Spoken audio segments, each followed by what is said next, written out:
Sir గతంలో మీరు విద్యాశాఖ మంత్రిగా చేశారు. జగన్మోహన్ రెడ్డి గారి హయాంలో విద్యా వ్యవస్థ ఎలా ఉంది? ఇది గుడ్ ఎనఫ్. అంటే ఇప్పుడు వచ్చిన తర్వాత ఇప్పుడున్నటువంటి ప్రస్తుత మంత్రి ఉన్న లోకేష్ గారు ఏమో విద్యా వ్యవస్థను సర్వనాశనం చేస్తే జగన్మోహన్ రెడ్డి కంత్రి మామ అంటారు. మీరు విద్యాశాఖ మంత్రి కూడా చేశారు. అప్పటికి గత 5 ఏళ్ళు చూసుకుంటే ఎలా ఉంది? అంటే చదువు పట్ల ఒక్కొక్కరికి ఒక్కొక్క దృక్పథం ఉంటుంది. నేను ఒకటి అనుకునేవాడిని. నేను ఫస్ట్ ఇంగ్లీష్ టెక్స్ట్ బుక్ పెట్టా ఒకటో క్లాస్కి. చాలామంది వ్యతిరేకించారు. అదేంటి ఎట్లా పెడతావు నువ్వు, అసలుకి 3వ క్లాస్ పైన ఇంగ్లీష్ పెట్టాలి కానీ 4వ క్లాస్ పెట్టాలి కానీ 1వ క్లాస్కి ఎట్లా పెడతావు? నేను సరే అదే సంశయంతో నేను కూడా కొద్దిగా తెలుగు భాష అదంతా కొద్దిగా నాకు చాలా నేను లవ్ ఇట్, నేను ప్రేమిస్తాను. తెలుగు వాళ్ళంతా కలిసి ఉండాలని కోరుకుంటాను నేను, పై నుంచి కింది వరకు ఎక్కడెక్కడ ఉన్నా కానీ.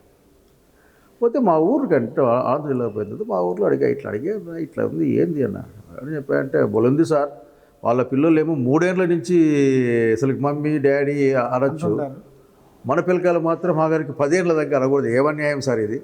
వాళ్ళకి మనకి ఒకే చదువు పెట్టమని చెప్పండి. వాళ్ళకి మనకి ఒకే చదువు ఏదైనా కానీ, ఇంగ్లీష్ అనే పెట్టు, తెలుగు అనే పెట్టు, ఏదైనా పెట్టు, నీ బుద్ధి పుట్టింది పెట్టు. సో పెద్ద రిచెస్ట్ మ్యాన్కి మన ఊళ్ళో పనిచేసుకునే కూలి వాని కొడుకు ఒకే ఎడ్యుకేషన్ ఉండాలి, ఒకే ఫెసిలిటీ ఉండాలి. అప్పుడు మాట్లాడమని చెప్పండి సార్ ఇవన్నీ. లేకపోతే ఎందుకు ఊరికే ఇంగ్లీష్ పెడితే పోయింది ఏముంది లేదు సార్.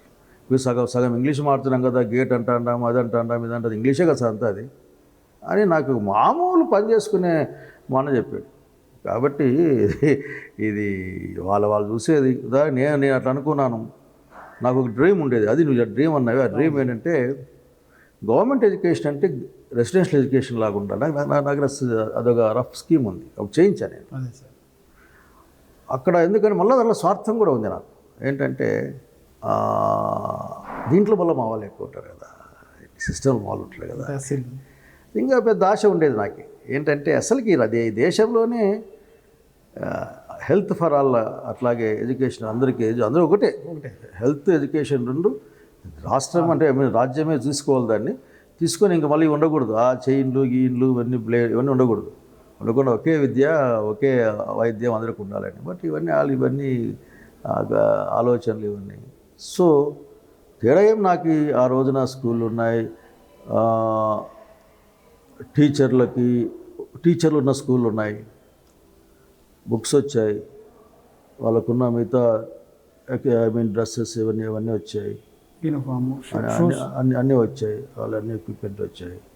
అట్లాగే ఇంగ్లీష్ అంటే నేనేమంటే తెలుగు భాషని దాంట్లో ఉండాలి. బైజూస్ ఇప్పుడు బైజూస్ ఈరోజు బైజూస్ అనొచ్చు, కానీ ఆ రోజు ఇది అందరూ బైజూస్ అంటే ప్రయత్నంలే కదా. అసలు బైజూస్ ఉండడమే పెద్ద ఒక స్టేటస్ సింబల్ లాగా చూపించిన వాళ్ళు ఉన్నారు కదా అక్కడికి. సో అది ఒక ఆలోచన. ఎడ్యుకేషన్ హెల్త్ పట్ల నేను ఎప్పుడు ఉద్దేశం ఏంటంటే దిగిపోతున్న ప్రభుత్వం వస్తున్న ప్రభుత్వం కలిసి ఆలోచించి ప్లాన్ చేయాలి.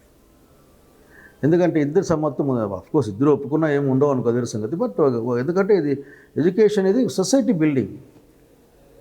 అదేందో ఊరికి ఇట్లా కాదు, బాలే పక్కవే కాదు, ఇది ఒక సొసైటీ, ఒక జనరేషన్ బిల్డింగ్. ఇది ఈ రోజున పోయిన జనరేషన్లో దాంట్లో ఐఎమ్ ఆల్సో పేరెంట్, నేను ఒక తండ్రి. నేను ఎవరు చెప్పారు మీ అందరికీ?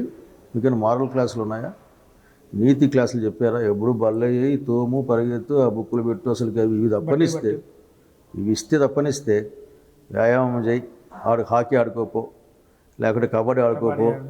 అట్లాగే వీక్లీ ఒక మోరల్ క్లాస్ అని చెప్పేసి ఒక మోరల్ క్లాస్ చెప్పు. చెప్పేవాడు ఉండాలి కదా, వినేవాడు ఉండాలి కదా. వినేవాడు ఉన్నారు అడిగా, చెప్పేవాళ్ళు లేరు. నువ్వేం చెప్తే అది. కాబట్టి సో ఎడ్యుకేషన్ని అది ఎక్స్పెరిమెంట్, నాట్ ఎక్స్పెరిమెంటల్. ఈ ప్రభుత్వంలో ఇంకా ఏం కనపడడం లేదు. ఈ ప్రభుత్వంలో అమ్మ కూడా ఇవ్వలేదు అనే ఒక అంశం మాత్రం కనిపిస్తుంది, కానీ కొత్తగా వచ్చిన మార్పులు ఏమున్నాయి దీంట్లో నాకేం కనపడలేదు.